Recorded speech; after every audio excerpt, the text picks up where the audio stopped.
Well, tonight, Presidency cautions Gold Board acting CEO Sammy Gyamfi over dollar gift, as it says no further action will be taken beyond his public apology and caution.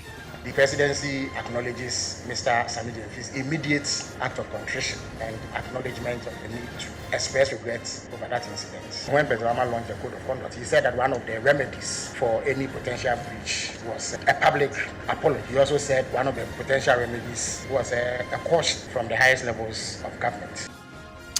Details as Chairman of Parliament's Finance Committee, Isaac Adongo, defends Sammy Gyamfi, calling him a shining example for the NDC.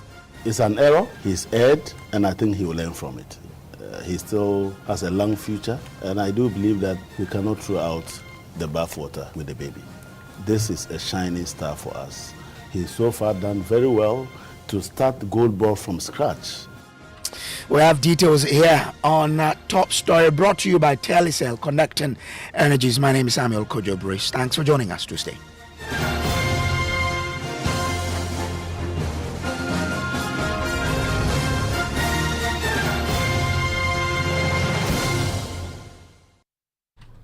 Well, tonight, the Presidency has cautioned the acting CEO of the Gold Board, Sammy Gyamfi, following his dollar gift to self-styled evangelist Patricia Isiama, popularly known as Agrada. This is according to the Government Communications Minister Felix Kwakye Ofosu, who stated that aside from the caution issued by the Chief of Staff, the Presidency does not believe any further action is necessary beyond Mr. Gyamfi's public apology and formal caution. Now, he says both the apology and the caution form part of the remedies outlined for breaches of the recently launched Code of Conduct. Listen. A day after that, the Chief of Staff summoned him to the Presidency to learn about what transpired. The invitation was honored by Mr. Sammy Gyamfi. He indicated to the Chief of Staff what his side of the story is, what explanation there is for what we all saw in the video. At the time, President Obama was out of the country, so he had to be briefed on the discussions held with Sammy Gyamfi by the Chief of Staff. And he has been briefed. Now, the view is that, to begin with, the Presidency acknowledges Mr. Sammy Gyamfi's immediate act of contrition and the acknowledgement of the need to express regrets over that incident. You do recall that when President Obama launched the Code of Conduct, he said that one of the remedies for any potential breach was a public apology. He also said one of the potential remedies was a caution from the highest levels of government. After the interaction with the Chief of Staff cautioned him, having acknowledged the apology he made, he cautioned him and impressed upon him to take on board public sentiment and act in ways that reflect public expectation. The Chief of Staff also took the opportunity to reissue the same caution that the President had sent to all appointees to be circumspect in their conduct. There may be things that may be commonplace in our private lives, but once you become a public official, you need to be sensitive to public expectation, and therefore that ought to guide the way that you order your steps. So in view of that, Presidency does not believe that any further action ought to be taken beyond the apology and the caution. And we all take a cue from it and are going to do better in order to meet the expectations of the Ghanaian public. We value feedback. We are aware that Ghanaians expect high standards in the performance of our duties as public officials. We remain committed to meeting those high standards to ensure that we deliver the best of governance to our people who have been long suffering in the last few years under poor governance. So that is what I have for you. It is not deemed at this moment necessary to take further action beyond what has already been done. And Mr. Sammy Gyamfi has committed to ensuring that such an incident does not recur. Well, some reactions have been coming on the back of this particular development, and Chairman of Parliament's Finance Committee, Isaac Adongo, is defending Sammy Gyamfi, calling him a shining star for the NDC who cannot be sacrificed. I think really, as a country, we have to be very serious. The level of hypocrisy is just too much. You know, we have a country where government officials go to donate monies and we don't ask where the money is coming from. Okay? And a young man meets people and meets somebody that probably has an acquaintance with, and the person asks for money. At that point in time, what I have is dollars. I go into my car to try and grab something for him, and they are filming me, not under my instruction. Of course, he should have known now that he's a public figure, and His Excellency is very mindful of the sentiments of Ghanaians relating to those matters. And so, yes, I would say that it's how do you call it? It's an error. He's erred, and I think he will learn from it. He still has a long future, and I do believe that we cannot throw out the bathwater with the baby. This is a shining star for us. He's so far done very well to start Gold Ball from scratch. And the kind of systems he's developing at Gold Ball to ensure that we have very robust gold export regime is commendable. Of course, he's made an error. And given the kind of work that he did against the previous government, you should expect that they will come after him. And given the level of difficulties that our foot soldiers are going through as a result of the type of economy we are running, they would look at him and say, but how come you go and give dollars to this woman who didn't even support us? But the most important thing is that at the right time, when financial clearances are being issued from the Ministry of Finance, left, right, and center, there will be opportunity to engage a lot of the youth that are unemployed, and they will find something.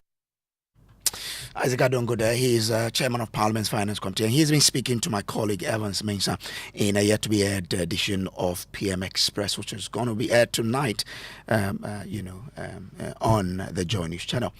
Now, let's bring in more, let's expand this and bring in some interactions, but let's take this after we'll bring in those interactions we have. I think we do have Felix Ofosu-Kwakye on the line. He is he's the Minister of State in charge of Government Communication. Felix, I'm grateful to you for joining us here.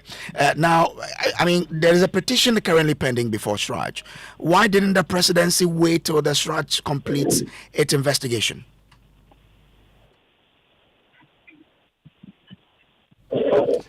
Okay, I'm told that we are yet to get Felix on the line, but let me bring in the Deputy General Secretary of the NPP, Haruna Mohammed, into this discussion. Haruna, you hear from government there their readiness to be frank with the Ghanaian people. Isn't this sufficient for you? Good afternoon, good evening to your cherished listeners and those who are following you on other social media platforms. We expected government to communicate in this particular direction that they have communicated. This is not the first time that government is exonerating one of their own without investigation. First, it was about government itself when we spoke about the existence of the two flights in Ghana. The president himself personally called for investigation.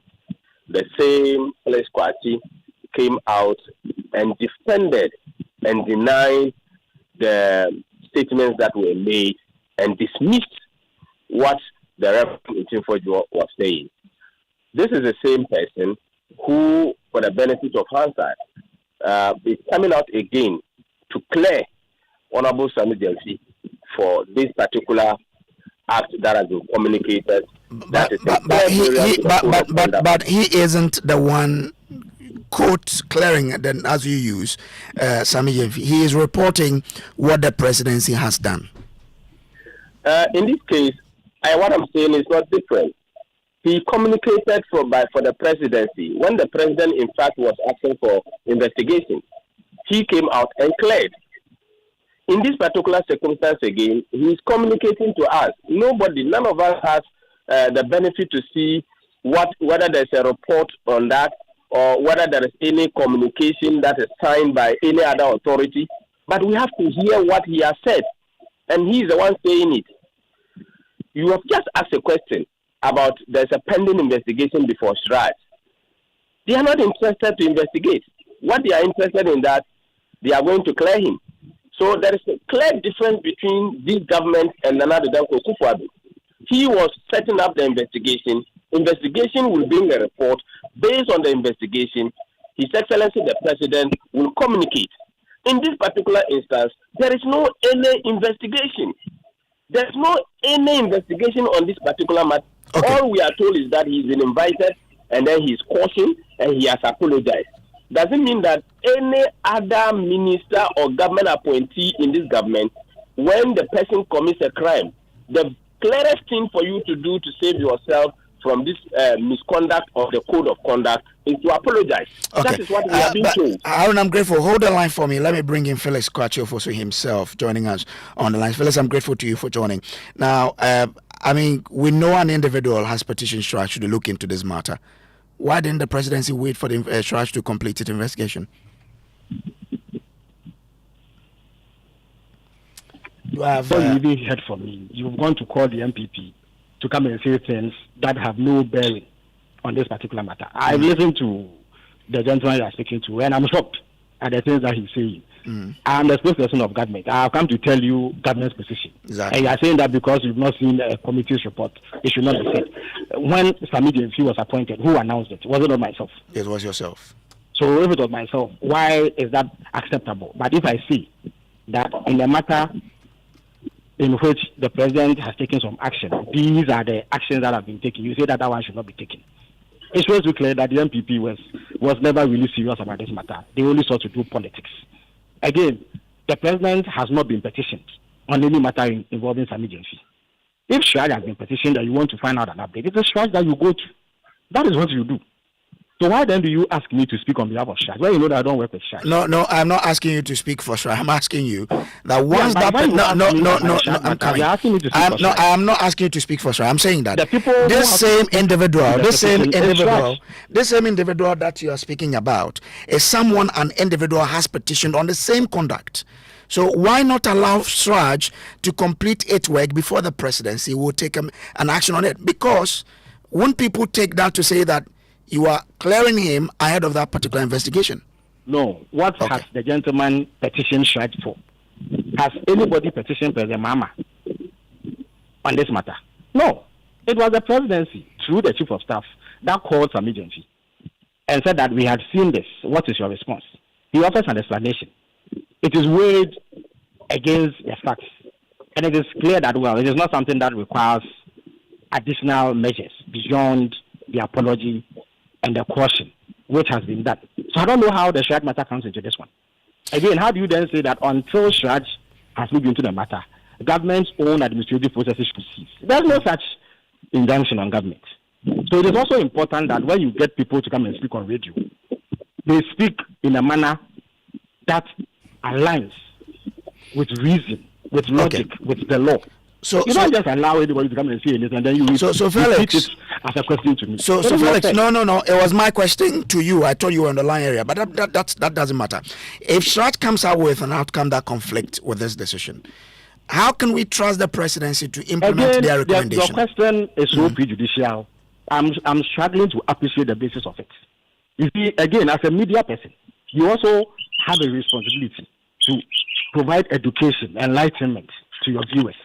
You don't conflate matters only because the MPP is raising it. If Shraj has been petitioned, how do you expect the president to act when Shraj has not said anything? I doubt if Shraj has even begun looking into the matter. Okay. So if for 30 years Shraj has not looked into the matter, the president should not take administrative action against his appointee who has done a thing or two. Okay. So again, that question about Shraj is unfair. The laws that govern the way Shraj operates does not relate to the president. There's nothing that says that if a case is before Shraj, the president cannot take action against it. And again, what is the case that has gone to Shraj? Has that case been brought before the president? And even the president, is he the appropriate authority to handle such a case?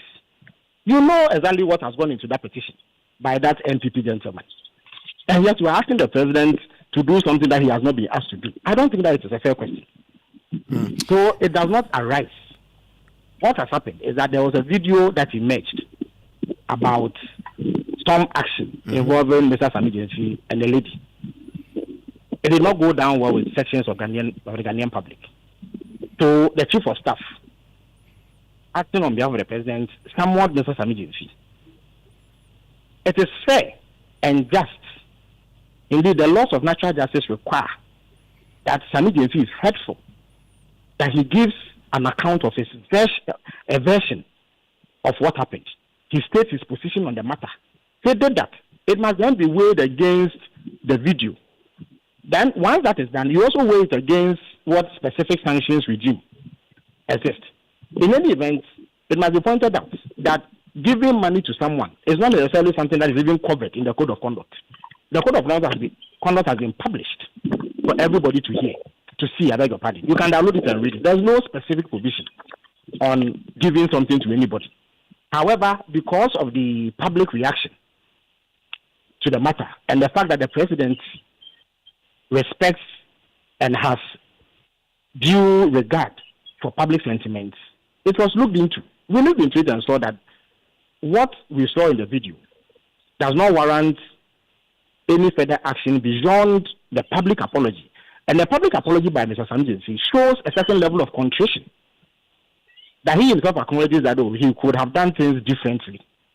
In addition to that, a caution has been issued. And indeed, these two actions are captured in the Code of Conduct as part of the sanctions regime for persons who do things that run contrary to the expectations of the president. So indeed, punishment has been exacted. But there's no way that you can conflate this with what is happening at Shrad. Shrad has determined nothing. So as we speak, Mr. Sammy Gyamfi has not been found to have done any wrong by Shrad. How then do you say that the president shouldn't take action when it is an entirely different set of factors that are informing what has to be done at presidency? But so Felix, I get your point is very fair. But what if Shraj goes into this and finds that there is something, a question for Sammy to answer? What will the presidency do? It's not a fair question. It's a prejudicial question. The law is clear on what happens. It is with an if clause. I don't know how that is prejudicial, really. You see, again, I sense a certain effort to throw in the shared matter at all costs. I have held the press conference to tell you what actions the president has taken. The chief of staff summons of the Sammy Gyamfi is entirely different from what has been sent to Shraj. The law is also clear, and I'm sure you are familiar with it, on what happens if Shraj makes a certain ruling against you. That does not fall under the purview of the president at the moment. In any event, the situation you are describing is hypothetical. You are inviting me to pronounce on a hypothetical situation, which in itself is prejudicial to anything that Shraj will do. You are assuming that the case that has gone to Shraj has any merit. That's the assumption you are making. But we can't make the assumption until Shraj starts his work. But I do not speak for Shraj. I have nothing to do with the work of Shraj. I speak for the president, who has the question I'm also asking is what the presidency, which you speak for, will do in the wake of it. But I get it. I'm grateful to you for joining us here. That's Felix Ofosu-Kwakye. Felix, I'm grateful to you for your time here. Let me bring in Professor P.J. Chia. He's an associate professor at the School of Law, University of Ghana. Prof, I'm grateful. Prof, let me get your viewpoint. Now, when this matter came up, you said, and I quote, "I cannot really say what the president should do, but if I were to be in the position of the president, I would have wanted to set a strong precedent by asking for his dismissal." Does this fulfill what you were looking for? Say it again, please. I'm asking for, the action the presidency has taken. A caution to Sammy Gyamfi because he himself had come up publicly to apologize for what he did. And I'm asking whether this fulfills what you were looking for as an individual who understands what the law is. Well, I'm not sure I'm satisfied, but I'm not surprised about the outcome. But we also need to put it on record that the issue is not strictly a legal issue. It borders on morality, it borders on the social contract that the president said he has made with the people of Ghana. And I think that if he really wants to be seen to be serious about going by the ethics that he has set for this government to fulfill, then what he has done, in my opinion, only constitutes a slap on the wrist. He should have gone beyond that. At minimum, I would have expected that there would be a suspension or a public apology by Mr. Sammy Gyamfi, or even the president himself coming out to make a statement so that people would take him seriously about the fact that he's resetting the agenda. And so I didn't see that, and I'm not satisfied. But as I said, I'm not surprised, because when governments come to power, it's different the tone they take when they are in the opposition. And so this whole chameleon-like behavior is something that is being played between the NPP and NDC. And now NDC is in power. They have taken a different tone, a different song they are singing, which is what the NPP was doing when it was also in power. And so I don't see anything different from what we were under and what we are seeing now. But really, we are a people with a cultural inclination of helping one another. This is a situation where a young man supported someone with something. Yes, a lot of people have criticized it. The young man himself has come out to apologize. The presidency says, we've listened to his apology, we've listened to his side of story, and we think that in as much as we have a code of conduct, and the code of conduct does not talk about one giving out gifts, the only thing we can do is to caution him, to say that watch what you do in the public space. Would it be fair if we say we want to see much more than what the presidency has done? Culturally, I mean, it's not even a Ghanaian culture, only a Ghanaian culture. In many cultures, or in every culture, there is the gift element is there. And so people give out of the willingness to help somebody in need. But even if you want to define who is a poor person or a person in need, I'm not sure the person that Mr. Gyamfi gave the money to falls into that category. And we're also talking about dollars here. And we know how we all treasure the dollar. And the fact that somebody is dishing out dollars to somebody. And this money is in his stash in his car. We don't know the amount, the quantity that is in the car. And that money, as part of it, has been given out in public. People say it's private, but I don't really see the private issue here, because the young man that you are talking about gave the money. He was being filmed, and he decided to do that without even questioning those who were filming it. You see, so at the end of the day, there is an issue about certain standards showing humility, showing that you really care about the economy, the bleeding economy. The president said it's like a criminal scene and so on. It means that there should be modesty. And if you want to help people, there'll be different ways of helping people. You see, as we are speaking now, under the NPP, there was a case of state capture. And this government decided to reset the agenda. But we haven't seen clear instances of state capture being controlled. And so if this young man, as you are describing, Mr. Gyamfi, comes out to dole out money to somebody, it raises questions. And so the president has to set a clear example so that the code of conduct will be seen as something that can work. Some perception has been created by the action of Mr. Gyamfi. And if that is not dealt with properly, it is going to be a legacy for the NDC. Okay. And Ghanaians are also going to remember this. So we should be careful about how we deal with these issues and not just try to wash it away by the commentary by the NDC. I think they are claiming that they are now in power. So by saying things, we accept it, and we don't accept it, we can go to hell. So that is what we are seeing being played. And so it's quite unfortunate.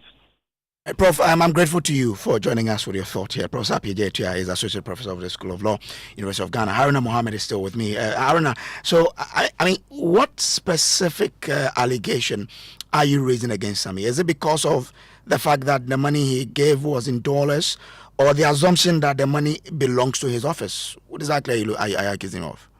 Kojo, I have taken time and listened to Sure. The government spokesperson and the minister.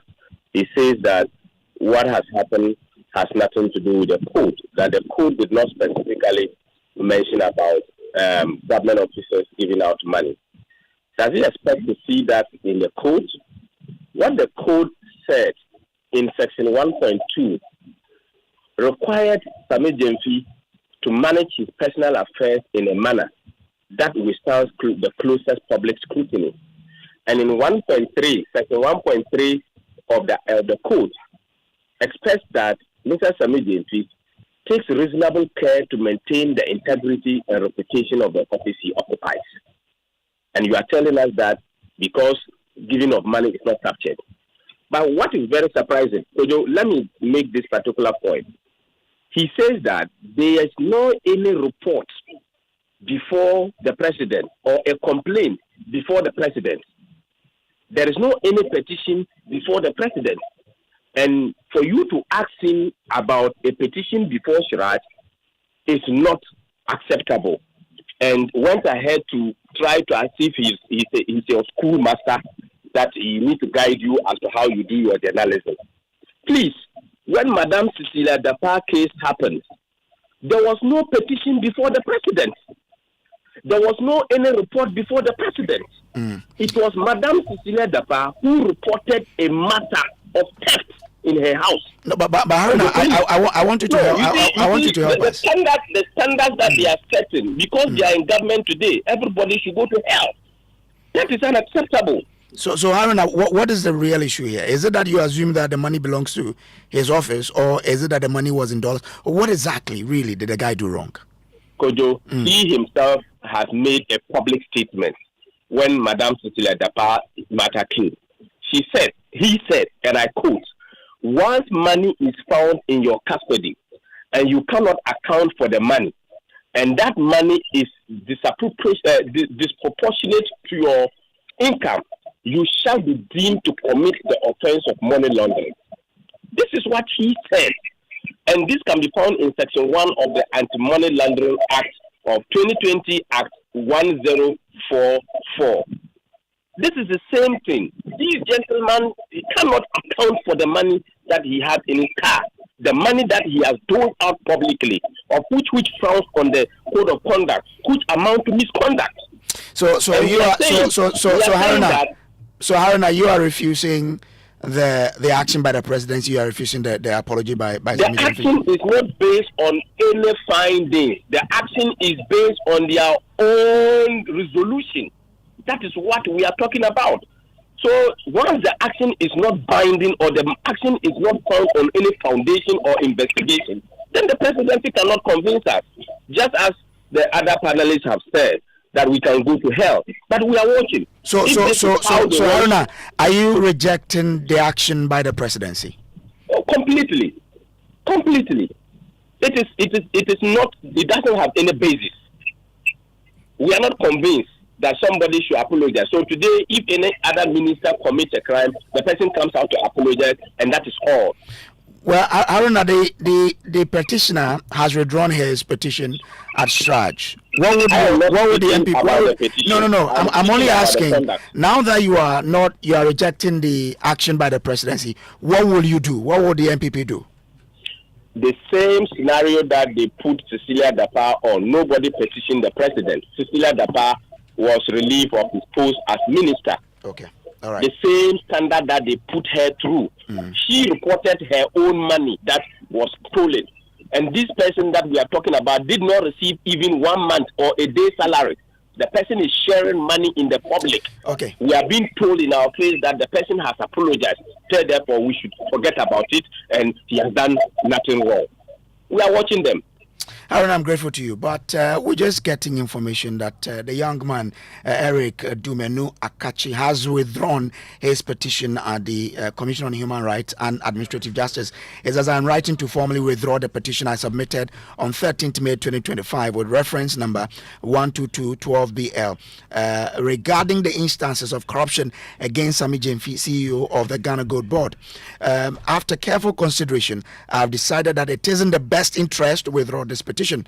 Accept this letter as formal notice of the withdrawal of the petition. Cease any further action related to the petition. I appreciate the time and effort invested in reviewing the petition. If you inquire or require any additional information or documentation, please do not hesitate to contact me. Thank you for understanding. And signed by Eric Dumenu Akachi. This has been Top Story, brought to you by Telecel. My name is Sammy Kojo. Up next is News Night with Evans Mensah.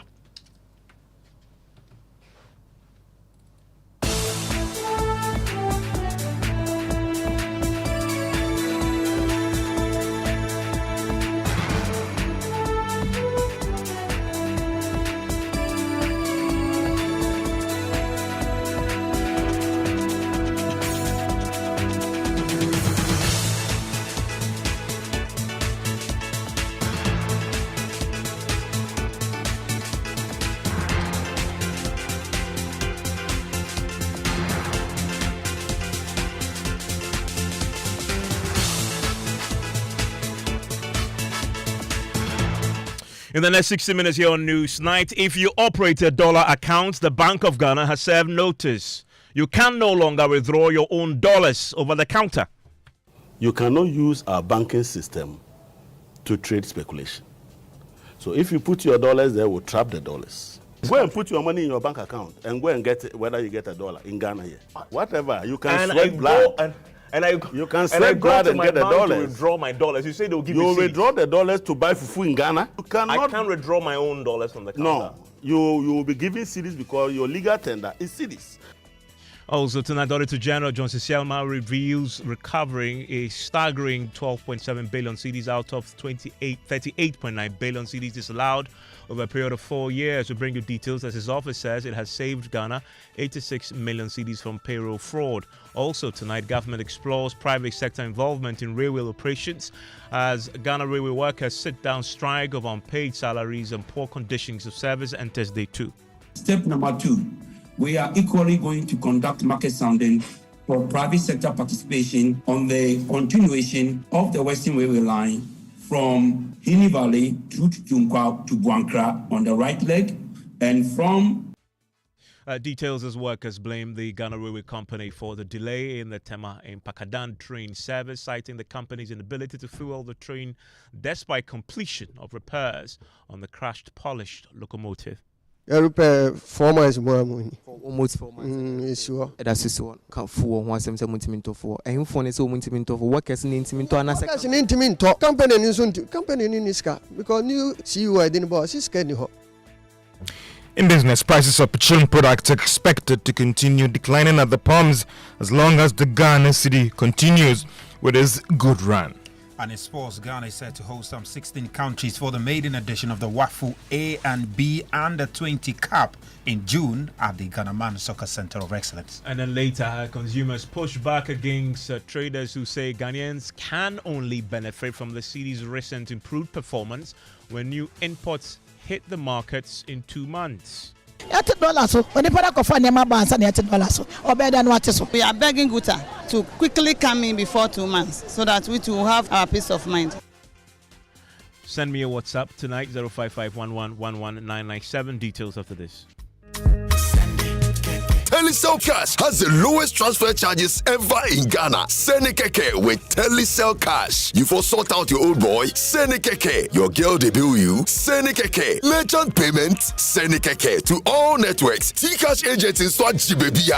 You won't buy some 1212. Send it keke. And even better, T-Cash to T-Cash transfers are still free on the Telecel Play app. Telecel Cash is a secure and convenient platform for cash transfers across all networks and anywhere mobile money transactions are made. Dial *110# to send money at the lowest charges ever, or download the Telecel Play app to send cash to T-Cash wallets for free. Telecel Cash, send the keke.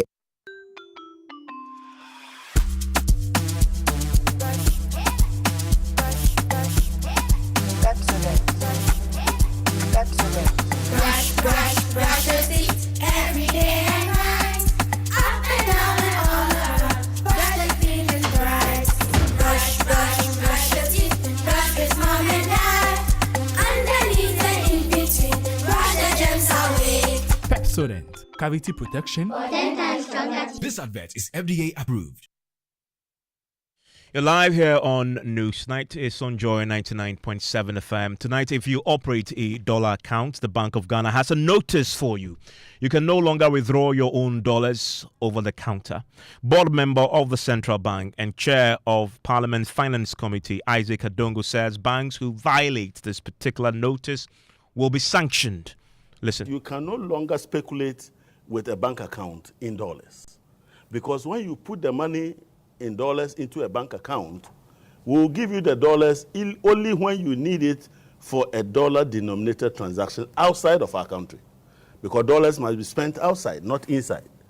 But if you need the dollar to go and spend on, say, CD-denominated transaction, we'll give you the CDs. But this is theory. That is what's happening. The reality is that which economy? Go and put your money in your bank account and go and get it, whether you get a dollar in Ghana here. I go to the bank all the time to take and my you, dollars and you out. take dollars? Then nobody asks me dollars. My own when money. was the last time you did that? Unless it's illegal. You can't be giving dollars on the counter. No. Unless I am going with CDs in the hopes that I'll get dollars from the bank. I'm buying the dollars from the bank. You won't be so. That they require. You won't that I have a visa. I have a flight ticket. Yeah, that's when you are traveling. Yes. You see, because you are going to spend the money outside. But when I have a dollar account with the bank, yes, and I go to withdraw my dollars, nobody's going to ask me what I'm going to use the dollar for. I'm telling you, go and draw it tomorrow. That is sure. Now, it's a fact. No, nobody. You don't have a dollar account. You do. I'm saying that you can't take dollar over the counter. Why? Today. When I have a dollar account? Yes, but you can't take it. Why can't you will be take giving it? CD equivalent. That doesn't happen anywhere. Well, it's happening today in Ghana now, so maybe pay attention. I that is what you to withdraw my dollars. To do. Which bank? Which bank gave you that? All the banks do. No, that. which bank did you do that? But why? I am saying I will prompt the regulator that bank is violating very simple rules. Let's go to the very principle of what you're saying. Yes. You're saying that I work in Ghana and I earn dollars. Yes. I go to the bank because you say don't keep my dollars in my room. So I go to the bank because you are creating a banking system. Yes. Go to the bank, deposit my hard-earned dollars. Whatever. You can sweat blood. You can sweat blood and get the dollars. To withdraw my dollars. You say they'll give you You withdraw the dollars to buy fufu in Ghana. We won't allow that. No, we will give you CDs. Why do you care what I'm going to use my dollar for? We care for? because the laws of Ghana do not allow businessmen to receive and make payments in dollars. Why? Because it's illegal. Your legal tender is the CD, and that is what created the problem. Principle. If I work Which is not about principle; it's about law. What the law it's says, about law. The law says you cannot. I can't withdraw my own dollars from the counter. No, you will be giving CDs because your legal tender is CDs, and you are going to spend the money in Ghana. You must begin CDs. In fact, there's a Bank of Ghana notice that prohibits somebody withdrawing dollars over the counter. When it is your own bank account. Yes, in fact, you can actually swear blood. So it's because of this type of arguments that you were paying 17, 18 cities for the dollar. I don't know what you're actually saying is that I should never bother putting in the dollars in the bank account. Well, we don't care how you interpret it, but that's what it is. This is a rational. Yes, and I'm saying that the next time I earn my dollars legitimately, Ghanaians I'm not going to I'll take the ground in my house and put it there. How many can you put in your house? You run the risk of people stealing your money, okay? And when people steal your money, you realize that it was much safer to put the dollar in a bank and take a CD for it. Why? How much can you keep under your pillow? This CD that somersaults. It is the reason, and now that is the reason. Why would I take my dollars into a bank and go and take the CD? Who does that? Because we want the dollar to be as stable as possible. It is an existing Bank of Ghana regulation. You are telling me that you and your banks, whichever, I want you to mention that bank that violated simple notice. Don't give people dollars over the counter. Do you have an example of that bank? Can you give me? Do you have a Forex account? Myself? Yes. I don't need a Forex. So why do the banks issue us dollar checks? They do? Mr. Long, what are you talking about? I don't know what you're saying. Are you in this economy? No, I'm saying that today.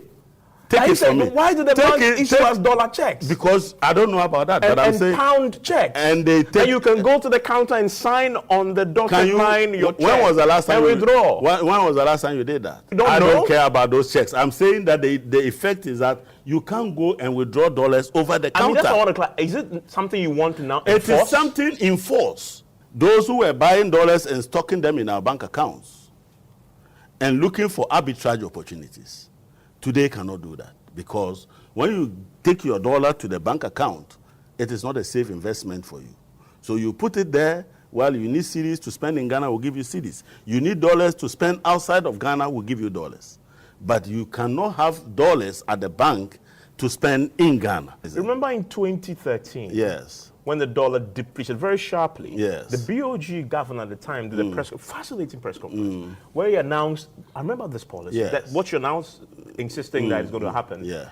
That you in fact, he said, Dr. Wampa. Yeah. And he said there's a limit you can withdraw from your own at the time forex account. So we are learning government. No, but you say we are learning government today. You can't do that. No, but Mr. Dogo, today there's no limit. Let's stay there. Yeah. So the BOG governor, Mr. Wampa, in the previous administration, didn't say that you cannot withdraw, even then when we had a crisis of depreciation. Yes. He said there's a limit. Yes. The law hasn't changed. Have you amended that law? I am saying that there's a notice to that effect that the banks know.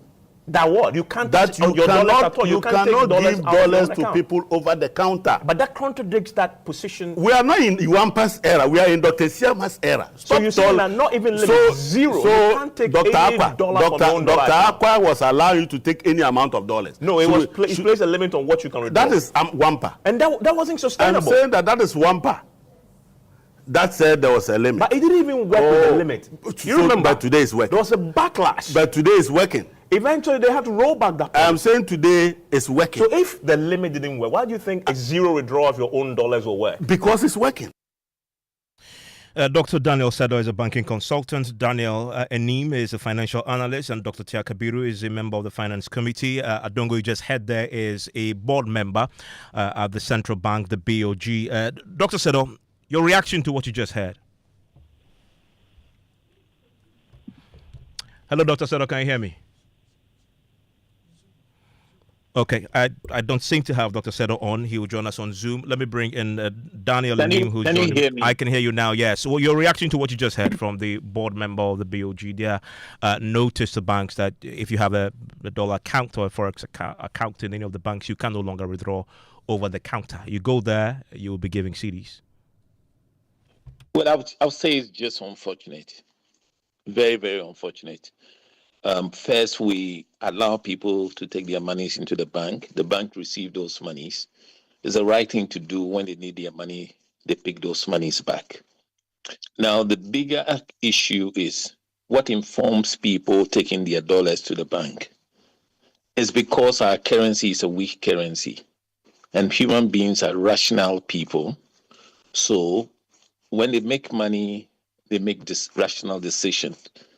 They may take dollar to the bank because they're looking for stability. Probably they want to do international transaction. Also, it could be wealth preservation, or there may be investment opportunity or ease of trade. So people get themselves ready for the future. Now, if you want to solve this problem, what we should do is to make the CD attractive. Now, if the CD is strong, nobody will be interested in saving or keeping money in dollars. We should also understand that when we keep the money in the banks, the dollars, it is not just that the monies are sitting there idle. The banks use these dollars. So it's our own interest to allow people to do that and keep the monies in the bank. Nothing prevents people from keeping money elsewhere. I think the challenge for Bank of Ghana is to even carry out a research to find out how much CD is not even in the banks and find out why people are not taking monies to the bank. We have a banking sector that has suffered from credibility issues because of domestic debt exchange issues and all that, and people have lost money. So if you start this kind of initiative, you disrupt the situation a lot more. That is why I would say it's very unfortunate. On the legal side, stay with me for a second on the legal side. I want to bring in Daniel Enim also into the conversation. There's a financial analyst. Daniel, the rationale for this notice, the board member explains, we live in an economy where the legal tender is a CD. So if the legal tender is a CD and you put your money in the bank, he says it's trapped. If you go there, you get your CD equivalent of what you're looking for. so you can spend within this economy. But if you want to trade offshore, they would give you the cedi, provided you provide the evidence to back that. Doesn't that sound logical, rational, and economically prudent thing to do? Thank you very much. It appears so, but before you roll out a policy, you need to have a holistic look at the dynamics, what is happening within your economy. Okay, I agree with my other colleague who just made a summation. We have an economy where the value of the local currency is not so attractive to induce people to transact businesses in with the local currency. Hence, people trying to use the dollar, even to the extent that we even have most of the banks, most of the hotels in this country and other institutions price their services and products in a dollar denomination, kind of, So, as much as I agree that, in principle, that's the way to go, you have to look at the practicality of your approach. Now, we are in this country where we are finding it difficult to deal with the black market.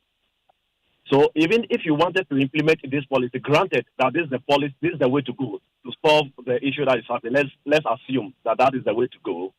You have a big issue. The big issue is the black market. How do you deal with the black market? Because people will resort to the black market if they will not be able to have access to their dollar with the banks. They will resort to the dollar market. So the policy will be defeated. So it ought to be looked at it holistically for it to be able to work.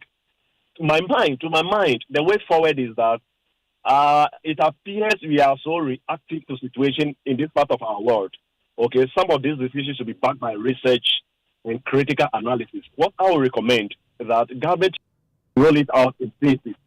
So, for instance, it shouldn't be like, a stringent kind of measure where you have your money, your dollar, now you need it to transact business, and then there's a hurdle to cross. So gradually, and then we begin to educate people. We begin also to work on the fundamentals within the macroeconomic environment. Well, you say it should be rolled out gradually. In fact, he was telling me in this interview that any bank that had issued any of us dollar notes from our own dollar bank account will be sanctioned. In fact, he was pushing me to disclose the identity of a bank, and they would apply the sanctions as a result of that. But Dr. Sedo, you were making the point about the legality of this measure. We have the Foreign Exchange Act that permits individuals and businesses to hold and operate FCAs and withdraw funds from them. But such withdrawals and such transactions must comply with regulations set by the BOG. This is one of those, is it not, that the BOG has issued this notice, furtherance to the regulations that should govern the way you use monies in your dollar account. Legal? Evans, let me give it a different perspective for you. The timing of this is just bad, because this is a time we claim the cedi is appreciating. So go on that tangent, and gradually people have confidence in the cedi and will not store their wealth in dollar. Number two, as a people, there is a certain mindset we need to look at. Now, if the only tool you have is the hammer, you see every problem as the nail. So we think everything, let's force it down the throat of people by law. It doesn't help. My colleagues talk about the black market.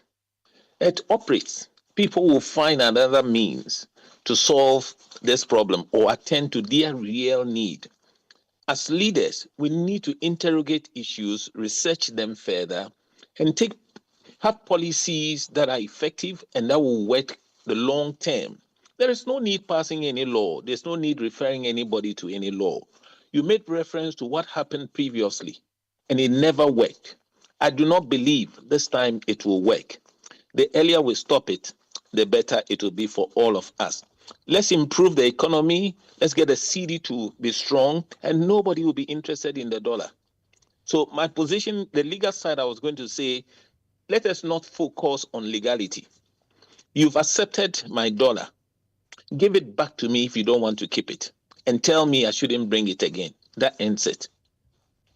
Thank you very much, Dr. Daniel Sedo. Earlier I had Daniel Inim, he's a financial analyst, and Daniel Sedo is a banking consultant. Dr. Kabiru Mahama is with me on the line. He is Adongo's colleague on the Finance Committee. Dr. Chakabiru, this is a policy, and he was speaking in his capacity as a board member of the BOG. Where do you stand on the notice that he says the BOG has now issued to the banks to implement this? You are pretty sure you have a Forex account. You can no longer withdraw your Forex currency, your foreign currency from that account. If you go, they'll give you CDs. Prudent? Thank you very much, Ivan. Ivan, the first and foremost, my colleague should have known that consequent to the Foreign Exchange Act, the Bank of Ghana came out with regulations.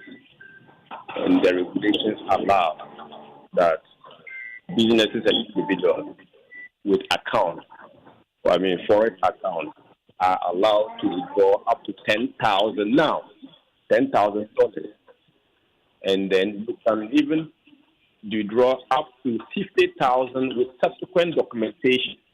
When I say documentation, it means that you must prove transaction or international payment you want to make. So that is the first. But the 10,000 you talk about, you need that amount, he says. If you need to prove that you're going to spend it on a foreign transaction. Currently, the 10,000, you don't need documentation. Otherwise, you go to the Forex Bureau. You can change $10,000 and no one would ask you for anything. So basically, he cannot be telling us that the Forex Bureau around the country are committing illegality. Even though I agree that the Foreign Exchange Act limits and it does not allow, and that is why if you even listen to me, I'm very much particular about Sammy Gyamfi issue, and I insist that he has committed a crime. That you cannot give dollar or make transaction in dollar to anyone within Ghana without authorization from the Bank of Ghana, because that's what the law says. But you are allowed to go and withdraw dollars and do international transactions as you so wish. But not to do local. Not to do local. There are few entities that have been authorized by the Bank of Ghana to engage in pricing and collection of sales. So to get dollar and to make payment in dollar, you must be authorized by the Bank of Ghana to do such. That is the law. Now, aside the law, there is this policy reason or rationale why the bank would allow people flexibility to go and withdraw 10,000 or sometimes 50,000 in dollars, because you don't want to cripple small businesses, you don't want to introduce rigidity into business transactions. That the burden of documentation, of proven transaction, would be a feather on businesses in the country. And it was based on that rationale that the Bank of Ghana, in coming out with the regulation, made that particular flexibility. Now, if Mr. Adongo is telling like that, now they are going to make it strict that anyone going to withdraw money from the account, they will be giving him dollar equivalent of that. You are basically introducing rigidity into the doing of business, and it will not go into your index of business-friendly economy. That is one thing. Again, Mr. Adongo has failed to educate the good people of Ghana and to admit him that businesses and individuals are allowed to hold two accounts, foreign accounts. We call them foreign exchange accounts. So the first one is the foreign currency account, and the second one is the foreign exchange account. With the foreign exchange account, what it means is that any dollar you can move up within the local economy, you are allowed to go and send it and deposit it in that account without no limitation. And you are also allowed to withdraw up to 10,000 without documentation and 50,000 with subsequent documentation.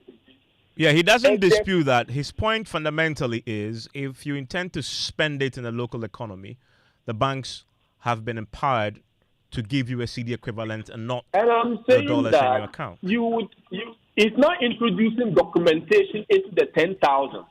And I'm saying that is the problem area, because you are putting feathers on the ease of doing business. Well, I'm grateful that you joined me with your thoughts. Dr. Tia Kabiru there is a member on the Finance Committee, is on the committee with Isaac Adongo. I want to hear from you, especially if you operate a Forex account, 05511119997. Share your thoughts on the disclosure tonight by the board member of the Central Bank. Now, the Ghana Railways Authority tonight is actively looking for a potential private sector participation in railways. So imagine that the railway lines will now be operated by a private company to boost revenue amidst the indefinite strike by workers. The workers who have been striking since May 13th, 2025, cite mismanagement and privatization as a solution to the company's challenges. The authority plans to conduct market sounding on major railway lines. Listen to Dr. Frederick Apo speaking on the Pulse. And we are about to also conduct market sounding for private sector participation on the Tema to Impakadan operation. That is step number one. Step number two, we are equally going to conduct market sounding for private sector participation on the continuation of the Western Railway line from Hini Valley through to Junkwao to Buankra on the right leg, and from Junkwao to Yineyini via Awaso. So touching base on all that project. But we need to be realistic. Right. Railway infrastructure is very expensive. It's $5 million per consecutive, $5 million per kilometer. Per kilometer. So this is not about the rolling stock. This is just about the track and the basic signaling and telecom communication. Quite expensive than even building an asphalt, because a kilometer of asphalt is less than $5 million. But in terms of longevity and benefit, the railway can last over 50 years. Right. In terms of longevity. Well, this come on the back of workers' strike, and my colleague has been following this pretty closely. Will join us with the very latest on this. There's also a big conversation about salaries, and the CEO has been speaking about it. GRDA, we take pride of our colleagues at GRCL very seriously. And of course, the issue of non-payment for salaries over 7 months is deeply concerning. And we acknowledge the genuine hardships this has caused GRCL staff. On the other hand, I am very much aware of the efforts being taken by the Minister for Transport, Honorable Nipe, to address this issue of non-payment of salaries. And we at the development side, we are working tirelessly to expand the railway infrastructure and unlock economic viable areas within the railway operation. So they want railways privatized. What else are they asking for, Collins?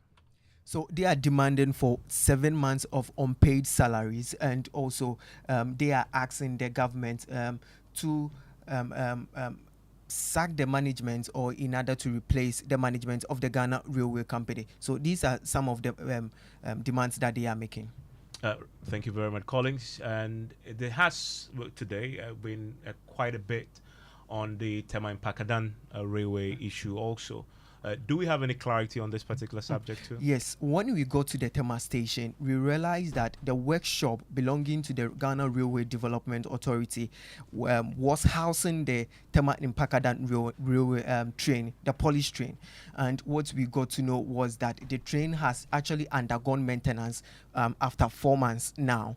And also because of lack of fuel from the Ghana Railway Company, the train is idle. So that's the situation over there. To crying coaches tray abana the engine way ba engine to me funny pen route 200 now say I'm free anko paka down here full head beko ne kone ne ba na hwe sika e benya say betumi atosa full en mpo nti o man ye hia coaches no sa ban ne kura no ni confirm investment e wo Ghana e wo sika fo bebre o matimi do o sika akra bi di aba. Right, so all that he was saying is that the train or the railway system now is on the verge of collapsing. So they are urging the government to privatize the sector, even if they will allow some locals to come in. That will help them. But the CEO of the Ghana Railway Authority, Dr. Frank Apo, has also been responding on the claims that they made on the fuel. Pakadan remains one of the key infrastructure assets of the country. The two trains are operable.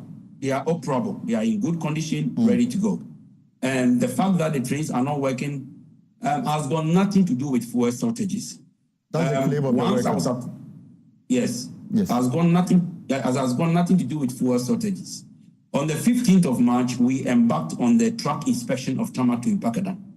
We encountered a lot of issues, encroachment issues, buffer stop was almost not there, taken off by scrap dealers.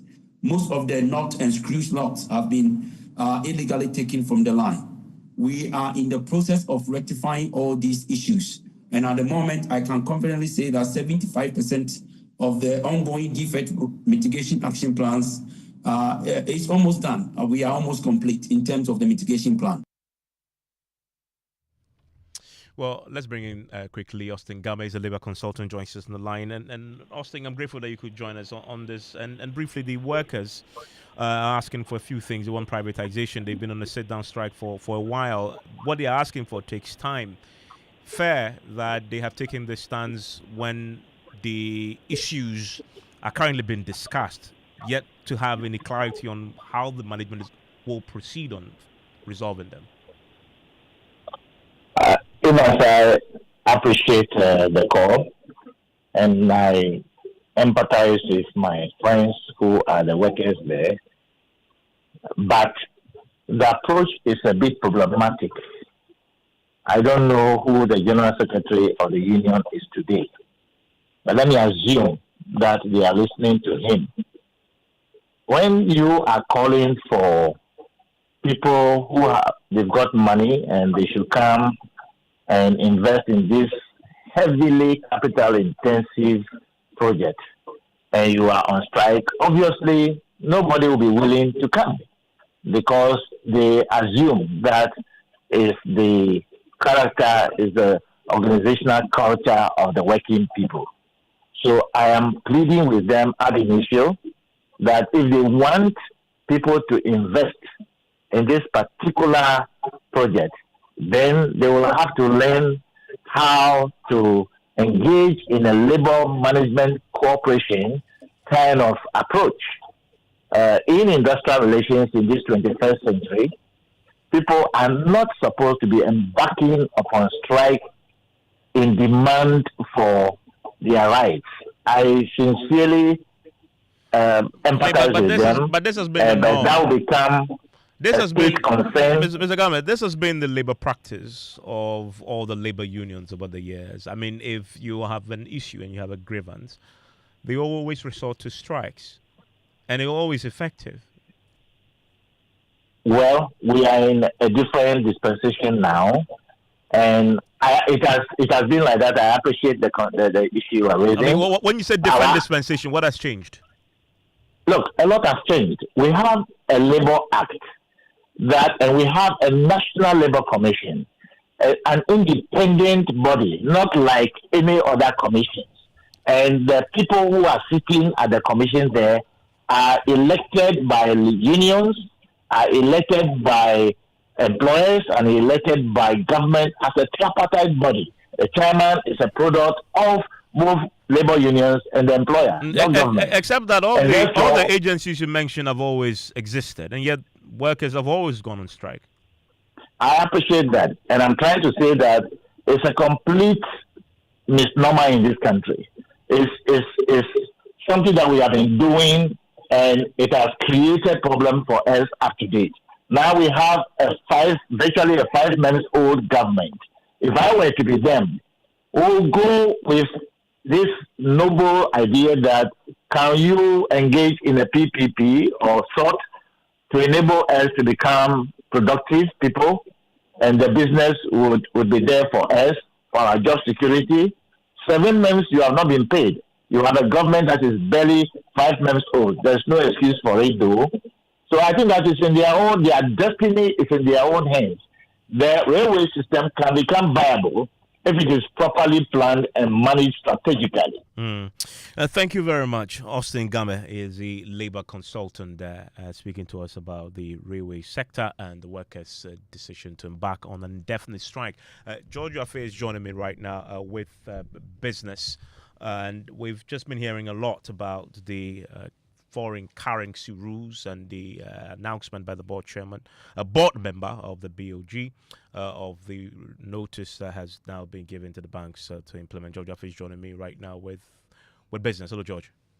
Hi, Evans. And when that thing came out, we've been also trying to get from the Bank of Ghana in terms of basically whether indeed they are going ahead to enforce that. But what we are picking up is that that is not the situation on the ground in terms of Bank of Ghana is not going ahead to enforce those directives in terms of limits on your withdrawals and all those things, Evans.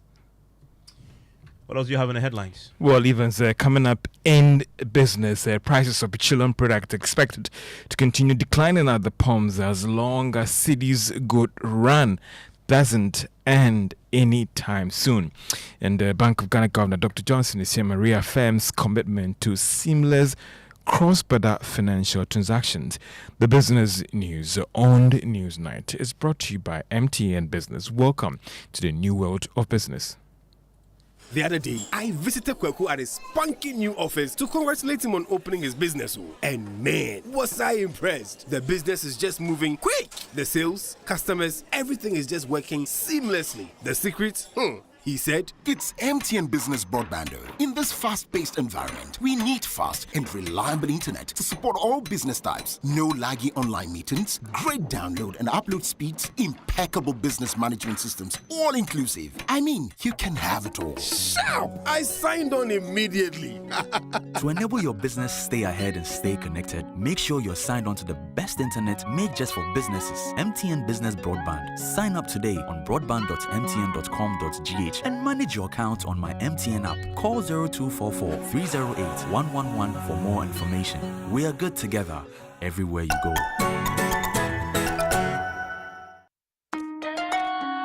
Son, we are so proud of you for setting up this hospital. I really love those hospital beds and waiting chairs. By the way, did you import them? No, Dad, I didn't. I actually got them from Kindle Books and Stationery right here in Ghana. Wow. We also bought our office supplies, safes, executive desks and chairs from Kingdom, and they gave us expert advice on how to set up our office. Guys, that makes 3 of us. I also got our sofa and bedroom sets, plus our dining hall furniture for our new home from Kingdom. Wow, Mom, that makes 4 of us. I usually get my stationery items from Kingdom. And my teacher also mentioned that our classroom furniture was provided by Kingdom. So there you have it. Whenever you're thinking about setting up an office or acquiring furniture for your home, etc., Kingdom Books and Stationery should be your first point of call. With over 40 years experience in the industry, we stock and supply a wide variety of globally sourced office and home furniture, stationery and equipment. Visit our head office, Osu Akwaje, or our office near the Osu Stadium. We're also in Tema Community 1, opposite Olam SHS, Kumasi KNUST Campus, UCC Cape Coast, and now at the Marina Mall, Airport City. Or call us 0302 764101, 764209, or 762792. Visit our website www.kingdomgh.com. M&C Group is a leading investment holding company with expertise in minerals and food commodity trading, precious minerals refinery, real estate development, and logistics and energy with individually registered companies. Our headquarters is located in Accra, Ghana, with operational offices in Dubai, UAE, Hong Kong and Guangzhou in China, Johannesburg in South Africa, Virginia in the USA, and Milan, Italy. We connect business markets and drive growth. Trust us to maximize value in every deal. Call us on 0302 551 917 or 0302 551 918 or send us an email mncgroup@mncgroupgh.com. MNC Group, totally reliant.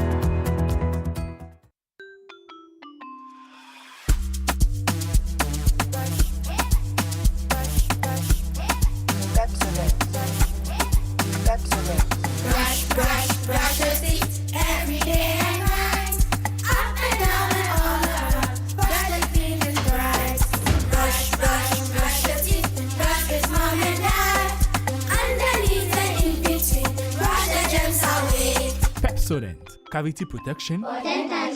This advert is FDA approved. Hey, do you know sir? And you stay soft concentrate fabric softener. I was such it move. Just send it say be you am na wache. New yan it's na wache. No be a baby some was some demoni na say. Do you know say Fe kwaye yesim biara so siesie wontare. Use Stay Soft ani hia ne tena woche. Na ni bo so da form kra. E fabric soft na eye ne sensa. Choose Stay Soft. Ne hunu so ye no. FDID edwade nkrato ya tu.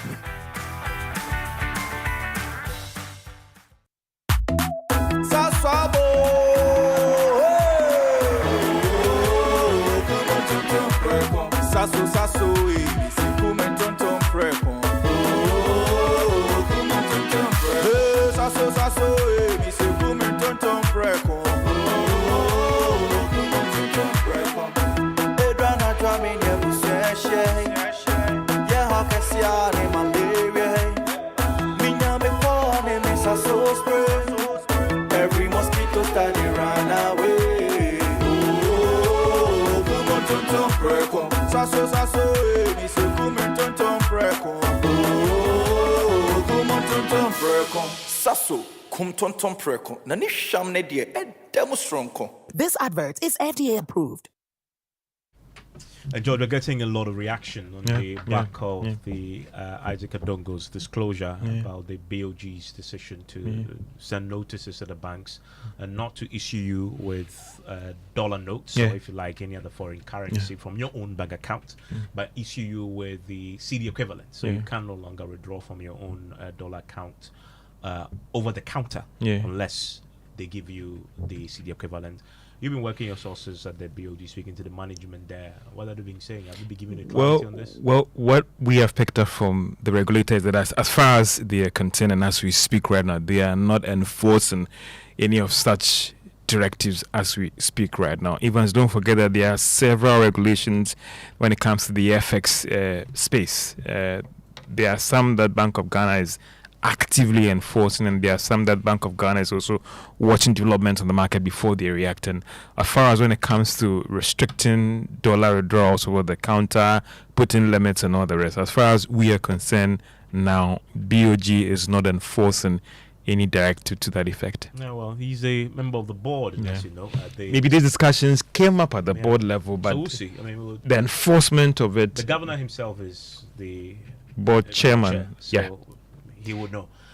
We'll get some further clarity on this, but so far the board member is very clear. His point is crystal. No matter the questions I threw at him on the subject, knowing what we've tried before in 2013 and failed, he says, well, that's one first time the regime has changed and they because for such directives, the notice will go out to all the commercial banks about it. He says they have. Well, we've also tried to check with some of the commercial banks. Some of them are not aware of this. Some. Okay. Well, Evans, to the business news, and prices of petroleum products to continue to drop at the pumps as long as the cedi stabilizes against the dollar, and crude oil also continues to decline on the international market. Now, that's the assurance coming from the chief executive of the Chamber of Oil Marketing Companies, Dr. Robertson. Upon the assurances coming up, the association boards revealed that prices should be going down at the pumps from this Friday. Indeed, we expect this to continue as far as these two components play their roles, plummeting down or taking a nosedive. And I believe that ordinary Ghanaians or you and I will need to benefit from it in all angles. Whether or not the cedi appreciation impact positively on operations of my members, one thing I always like to say is that we operate in a scenario whereby we pass through cost. We pass the cost through to off-takers or the consumers. Dr. Riverson Upon is the chief executive of the Chamber of Oil Marketing Companies. Now, the Chamber of Petroleum Consumers is insisting that they are not expecting anything less than 3% per litre when it comes to the reduction of fuel prices from this Friday. The Chamber has also noted that it will be the right thing for all the major oil marketing firms to follow through with these reductions. Now, we understand that from this Friday, prices of petroleum products should be going down at the various pumps in the country. Let's hear from Duncan Amwa. He is the executive secretary of the Chamber. it will be our expectation that indeed the BDCs, who are the major suppliers of products to the market, would indeed go down so that the OMCs can have the luxury of passing on these reductions to you and I at the various pumps. Because, like I've always indicated, this is one of the windows that has seen the biggest fall as far as the dollar value is concerned. If you recall, we were just trading a while ago around 14.5, 15. Within the past 14 or 2 week period, the dollar has declined now to around the 12 Ghana region. And so, like I have always indicated, even if you did the unspoken 1 liter to a dollar rule, and today you have $1 a bank and sometimes the open market doing about 12, at most 13. The decision is that most OMCs would have probably declined to around the 12 region, commensurate to where the dollar stands today. Duncan Amwa is the Executive Secretary of the Chamber of Petroleum Consumers. Now, Bank of Ghana Governor Dr. Johnson Isiama has reaffirmed the central bank's commitment to ensuring seamless cross-border transactions across Africa. Now, speaking at the 2025 3I Policy Forum, Dr. Isiama emphasized greater regional digital integration as key to boosting trade and unlocking the continent's economic potential. Here at the Bank of Ghana, we remain firmly committed to this agenda.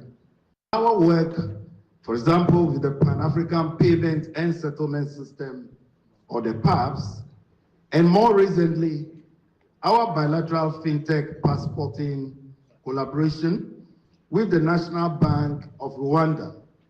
This reflects our conviction that regional integration is achievable, and it's achievable through trust-based partnerships. Dr. Johnson Isiama is the governor of the Bank of Ghana. The Association of Ghana Industries has commended government for its initiative in engaging the business community to reduce prices of goods in the market as a result of the appreciation of the local currency. Now, speaking to journalist President of the Association of Ghana Industries, Humphrey Yimdake, assured of the commitment from industry players and called on government to let the reduction reflect its mid-year budget review. We commend government and also say to government that we are committed to the cause of reflecting these gains in our pricing in our various business activities. As stated by my colleague, it's as a result of the forces of demand and supply that determines price on the market. We believe sincerely that within the period of 60 days from now, this impact will be translated onto the final price of our products that we wholesale and retail. We also strongly believe that in the midterm budget review, we will see further reflection and commitment from government regarding these gains. President of the Association of Ghana Industries, Dr. Humphrey Yimdake, and a heartwarming effort to foster love for reading among young folks. Now, accounting firm KPMG Ghana has embarked on what they call a literary initiative at the Kotobabi cluster of schools, engaging people in interview reading sessions and also donating books to support basic education. Partner Accounting Advisory Services at KPMG, Rodolphe Arno, has been explaining to Joy Business why they are embarking on this initiative. From KPMG, one thing we say is that we want to inspire confidence and empower change. And by coming here to present or donate books to the school here, we want to empower the young learners to read, and by so doing, we know that they'll become better leaders tomorrow. It is said that readers today are leaders tomorrow. So that is what we want to do, just to inspire our young learners to continue reading, and we know by so doing, they will be empowered to transform their future. And that is Randolph Arno. He is an accounting advisory partner at KPMG. And there's a statement coming in from the Ghana Revenue Authority with respect to clarifications on the Strategic Mobilization Ghana SML claims of regarding expanded mandate. The Ghana Revenue Authority has noted with concern of reports published on the 14th of May online news portals and the print media, including the Business and Financial Times, that it has unveiled the expansion of its revenue assurance oversight to cover the Ghana upstream petroleum and also the solid mineral sector. But GRA wishes to clarify that the authority's suspension of SML services in the upstream petroleum and mineral sectors pending further review in April 2024 still remains in force. And that's all for business on Newsnight. Joe, thank you very much. Mustawa is here with sports. Yes, Evans. Well, after the Ghana Under-20 team disappointing exit from the ongoing Under-20 AFCON, they will now turn attention to the WAFU A and B Under-20 Cup that is set to take place here in Accra come June, and it's going to run from June 1st to June 20th, and some 16 countries are expected to take part in this cup, which will be the maiden edition of the tournament. My colleague Joseph Ayinga-Walter has more. The tournament follows the successful organization of the CAF African Schools Football Championship in April and will see 16 African nations competing for the regional glory. Participating countries include Cape Verde, the Gambia, Guinea-Bissau, Mali, Guinea, Liberia, Mauritania, Senegal, Sierra Leone, Benin, Burkina Faso, Cote d'Ivoire, Niger, Nigeria, Togo, and host nation Ghana. This marks the first time both WAFU zones will combine for the U20 tournament, replacing the previously separate qualifiers for the CAF Under-20 African Cup of Nations. Group stage matches will be held at the Ghanaman Soccer Center of Excellence in Pram Pram, with the final set for the University of Ghana Stadium in Accra. The tournament is aimed at strengthening youth football development and providing more competitive opportunities across the region.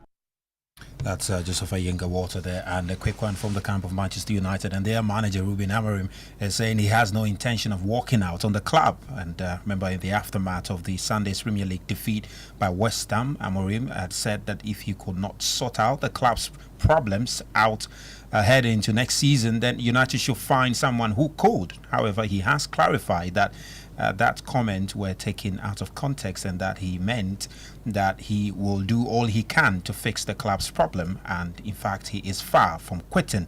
He made those comments ahead of the Europa League final come the 21st of May against Tottenham Hotspur, which many are expecting him to win, else the pressure will mount on him. Bob, thank you very much. So live here on Newsnight on Joy 99.7 FM. Now, government is set to roll out a new performance target for the Kolebu Teaching Hospital in a bid to improve service delivery. That's according to the Health Minister, Kwabena Mensah Kando. He has been touring the facility today, and 8 months ago, when he was a ranking member on Parliament's Health Committee, Mr. Kando had a brush with staff there at the time. They prevented him from inspecting the broken elevator to the surgical ward. Well, today, he has been giving an update on work done so far to fix the elevator, this time as the health minister. I've received a lot of complaints from the public, so I decided to come and see for myself and then have some meetings with the management, and we all think through how we can solve the problem. That's the most important thing. The solution is the most important thing. I'm happy to also add that some of these issues have already been identified and steps have been taken already. For example, if you could recall my visit here to inspect some of the lifts when I was a ranking member, immediately I became the minister. The then acting CEO rushed to me. He said, Mr. Minister, I don't want you to come to Kolebu without fixing this thing. So I gave approval for the fixed, the lift to be fixed. And I've asked about the update. I'm told it's in the process. And very soon that will be fixed. So among other things, probably that may not be for the consumption of the public.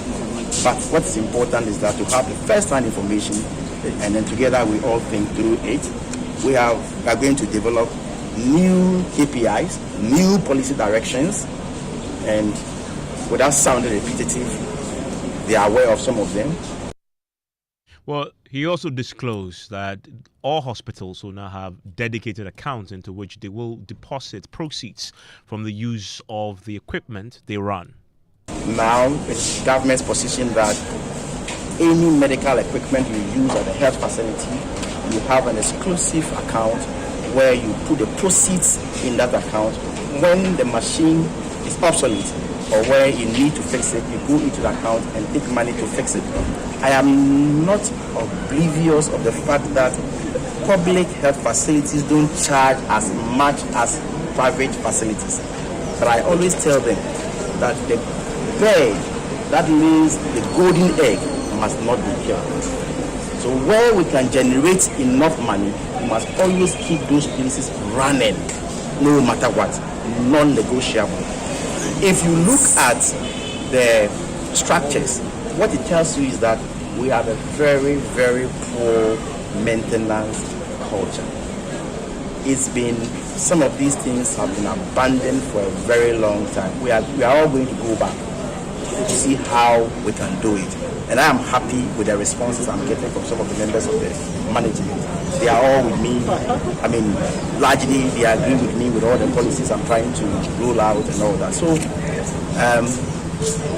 rest assured, we will look for wherever the solution is. And everybody here is going to be part of the solution to reform or restore the glory of Kolego Teaching Hospital.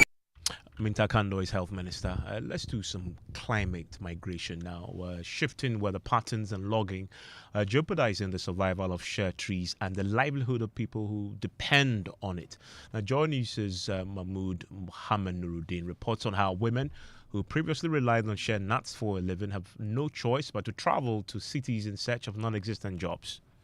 For 7 years, Nafisa Wahab and Nuria Zubaida worked in Ghana's capital city, Accra, as head porters carrying luggage to fend for themselves. But they returned home when they realized that the capital city is not a suitable venue to survive as young women. I was carrying luggage to make some income, then used the small income generated to buy things and returned home. I was hand-picking share nuts.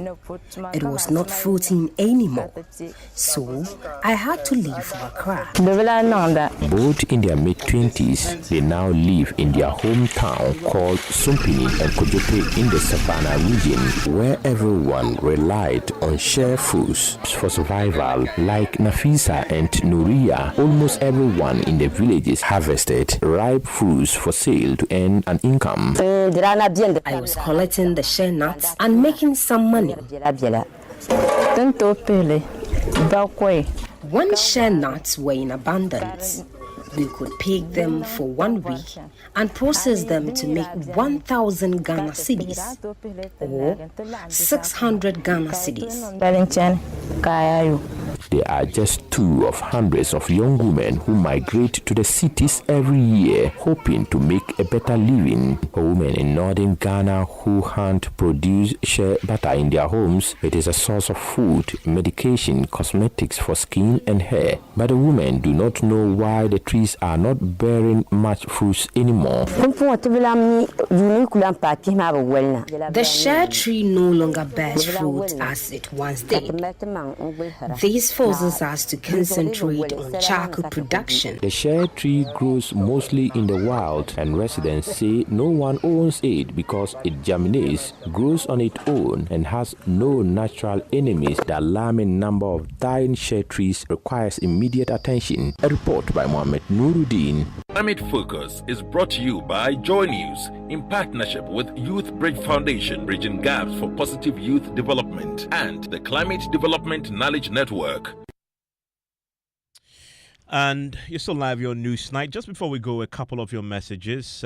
This one has no name but says, I disagree with Adongo, a foreign exchange counter fed with foreign currency acquired locally, and one can withdraw his foreign currency subject to any limitations. Musa Bato says Aruna Mohammed and MPP are just making vuvuzela noises to score cheap political points, but it's not working in their favor. The point is that the petitioner has withdrawn his petition because it's watertight and has no merit, but the MPP are still on a wide goose chase. And tomorrow there is a big conversation happening on the Joy News channel. It's also going to be live across our many social media platforms, and you don't want to miss out on that. Climate talks beginning tomorrow. Nationally determined contributions, clean cooking. You don't want to miss that. It's a fascinating take on that, and our guests will be weighing in on that subject tomorrow. Dr. Richard Bright Donyo will join that conversation. He is the Chair Pediatrician Association. Sarah Na Dede Agbe will also join that conversation, Chairperson of the Ghana Alliance for Clean Cooking. Daryl Bosu is the Deputy National Director of Operations. Kwabena Owusu Safo is a Portfolio Manager at Green Ventures will also join, and Lovan Owusu Techi, a Director at ICs, will also join. This is a big conversation on clean cooking. Climate talks beginning tomorrow. You don't want to miss it. It's going to be on the Joy News channel on Asempa 94.7 FM, and we are delighted to be partnering with the Embassy of the Republic of Germany here in Accra for this, and we also have several other partners who are making this possible. Climate Talks Ghana in partnership with the German Embassy. You don't want to miss it. Live here on the Joy News channel, but also on Asempa, and it is at the Freeman Methodist Church, Jamestown. Make your way there tomorrow, starting at 10 a.m. The Freeman Methodist Church, Jamestown, 10 a.m. I want to introduce you to a woman who loves cooking, from what I understand, and loves clean cooking. You don't? I do, Exactly. Evans. I do. I love cooking for my family, so yes. Oh, you have Strong and Sassy. Look who you have there. Yes, Look right. I nice. mean, tonight it's like, Dr. Evelyn Owusu Robert. This is lit. It's littered, isn't it? Nah. Yeah. So anyway, welcome back to us, Strong and Sassy. You know, the football kind of took over for the past 2 weeks, but tonight we're back and we're talking about toxic workplaces. So your workplace is supposed to be a place of maybe fun, you know, a place of purpose, a place where you can express your talents, express your productivity. But sometimes we find that the environment in the workplace causes problems on your personal relationships, on your mental health. It's just difficult depending on who your bosses are, who your colleagues are, your interpersonal relationships. So tonight we're having a conversation on working in a toxic place, dealing with working in a toxic place with toxic colleagues, and how to avoid being toxic yourself. So yeah, that's tonight's conversation. Thank you, Evans, for that wonderful hour of news, and welcome to Bliss. Strong and Sassy coming up.